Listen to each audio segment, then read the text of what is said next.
Welcome back to Nasdaq Trade Talks. I'm your host, Jill Malandrino, Global Markets Reporter at Nasdaq. We've been coming to you live from the ETF Synapse 2019 event brought to you by our ETF team at Nasdaq, as well as the CFA Society at New York. And helping me round out coverage, we have Eric Balchunas, is a Senior ETF Analyst over at Bloomberg. ETFIQ, his show, everything you need to know about ETFs. It is great to have you back with us on Trade Talks. And I love catching up with you because you're everything ETFs. Lots going on there. Yeah, are we rounding out the day? We are rounding out the day. Am I the last? Yes, I'm headlining this thing? Okay, I better bring it.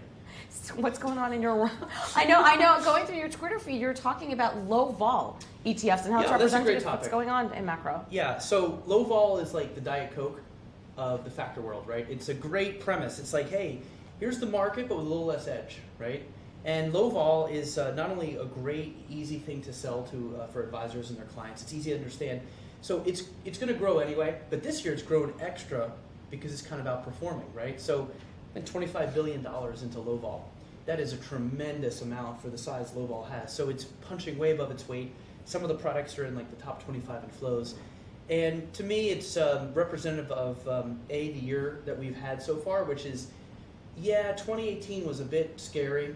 And so 2019, even though the market's up a ton, people still a little hesitant to go all in, right? And it's a long bull market over the last 10 years. So low vol is the perfect, product and the perfect vibe, I think, for the psychology of most investors. That said, in this past month, there has been this shift to real risk on and cyclicality. The trade deal has gotten like a little tighter, better, less worrisome. Earnings were good. And I think you saw investors really turn, and low vol starting to see some outflows. But I do think overall, a lot of those inflows that came in will stick. You'll have some performance chasers maybe come in and out, but ultimately low vol might be, have its little moment this year, but it's going to continue to grow simply because it's so easy to understand. Right. It does a job, it's a value added, and the ETFs are really cheap, and it's a great solution. So I'm bullish low vol, but I do think they're going to see a little bit of outflows for the rest of the year.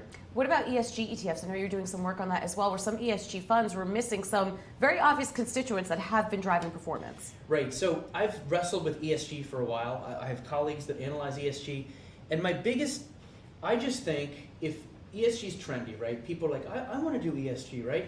So I think you're going to get a lot of tourists, people who aren't like deadly serious about ESG, and you want to make sure they understand what they're getting into. So I have this thing called the Amazon test.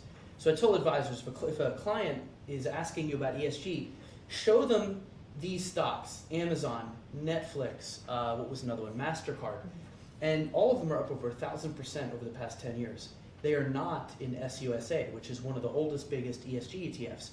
And they're excluded for good reason. There are reasons they're excluded. The question is, are you okay missing out on the next Amazon to be, ESG-ish? And if the answer is no, you should probably just stick with your broad market exposure. The point being is that there's going to be stocks in there that you probably don't realize are bad actors, like in Amazon. It's because of workers' condition. The worker conditions gets it ding there. And I think those people should just buy the market. People who are willing to miss out on an Amazon, they're the ones you want because they're going to be able to stomach missing those stocks. And I think the Amazon test is all. I just think that's needed to separate the true ESG people from what I call the slacktivists. It's almost like vegetarians versus vegans and who's really like the most vegan of them all. But ESG... this is a good example. The word, organic, they throw that on everything now.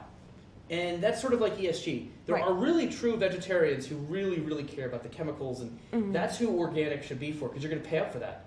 But a lot of people, it's more of a trendy thing, and I think this is just a good way to separate the trendsters from the people who really, really have an ESG mindset. There is one other issue here, which is, let's say you are okay missing out on Amazon, and you think Amazon treats its workers awful, and you're not. Are you still going to shop there? And I did a poll, and 8 out of 10 people said, I'll still shop there. Well, what sense does that make? Right. You're putting your dollars to them anyway. So that's a whole other level of problems with ESG, in my opinion. I think it's better to send a message as a consumer than as an investor. That's just my opinion. And that was the point that I was going to make before, that ESG is very arbitrary at the end of the day, right? Governance is pretty much so standard. Environment, sustainability, what I might think is ESG compliant might not be in your book. That's a whole other issue. So it's subjective, and this is where I think direct indexing is a solution where you can just pick it out yourself versus buying the ETF, which is already made. but that is definitely something that would also be that. And then again, as you go down the list of stocks that are either in it or out of it, I'm sure you could find fault with some of the ones they excluded, some of the ones they included.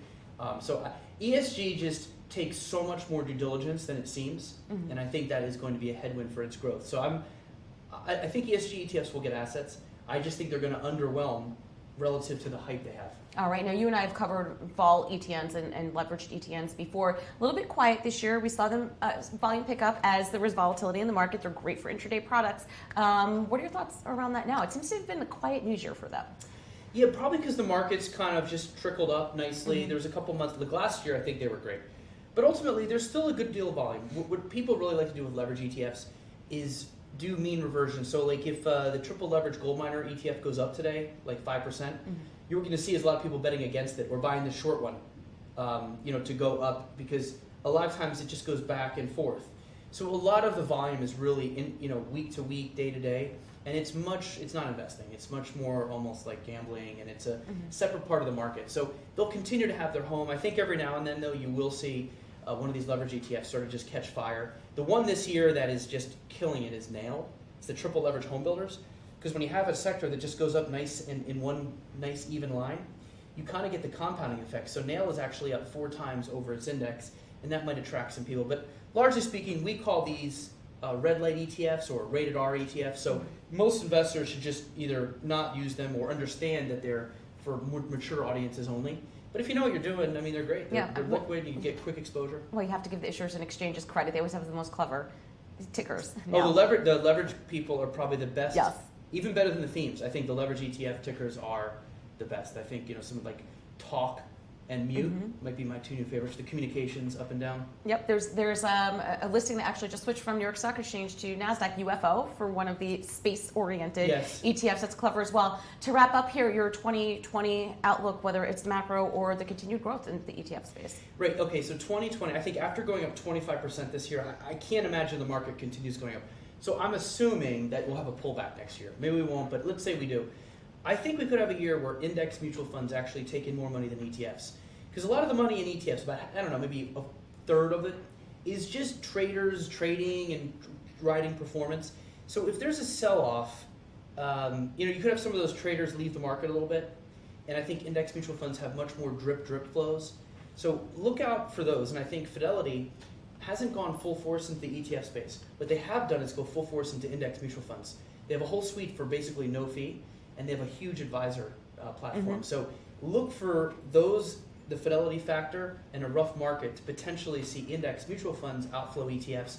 That said, I see bright skies for both of those going forward. All right, Eric, great to see you as always. Thanks for joining us at Synapse, and thank you for joining me throughout the day on Trade Talks. I'm Jill Malandrino, Global Markets Reporter at Nasdaq.